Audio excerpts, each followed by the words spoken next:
KSRTC bus തടഞ്ഞു ഡ്രൈവറെ ആക്രമിച്ച കേസിൽ തിരുവനന്തപുരം മുൻ മേയർ ആര്യ രാജേന്ദ്രൻ, ഭർത്താവ് സച്ചിൻ ദേവ് MLA എന്നിവർക്ക് നോട്ടീസ്. Thiruvananthapuram judicial first class magistrate കോടതിയുടേതാണ് നടപടി.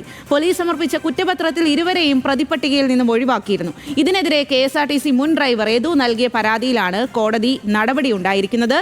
കൂടുതൽ വിവരങ്ങളുമായി VS അനു ആണ് നമുക്കൊപ്പം ചേരുന്നത്.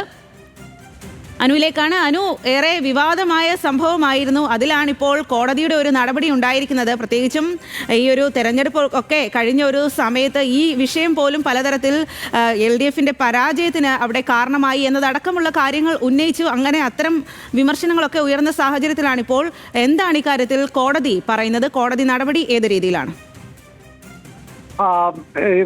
മേയർ ആര്യ രാജേന്ദ്രൻ, അതുകൂടാതെ തന്നെ ഭർത്താവ് സച്ചിൻ ദേവ് MLA എന്നിവർക്കാണ് ഇപ്പോൾ Thiruvananthapuram judicial first class magistrate കോടതി നോട്ടീസ് അയച്ചിരിക്കുന്നത്. നേരത്തെയും ഈ KSRTC ബസ് തടഞ്ഞ് യാത്രക്കാരെ ശല്യപ്പെടുത്തി അല്ലെങ്കിൽ അവരുടെ യാത്ര തടസ്സപ്പെടുത്തി ഉൾപ്പെടെയുള്ള കേസിൽ ഇരുവരെയും, അതായത് മേയറെയും അതുകൂടാതെ MLAയും ഒഴിവാക്കിയുള്ള കുറ്റപത്രമാണ് കോടതിയിൽ സമർപ്പിച്ചത്. ഇതിനെതിരെ താൽക്കാലിക KSRTC ഡ്രൈവറായിരുന്ന യദു കോടതിയെ സമീപിച്ചിരുന്നു. ഈ കോടതിയുടെ ആ ഹർജിയിലാണ് ഇപ്പോൾ ഇരുവർക്കും നോട്ടീസ് അയച്ചുകൊണ്ട് കോടതിയുടെ നടപടി ഉണ്ടായിരിക്കുന്നത്.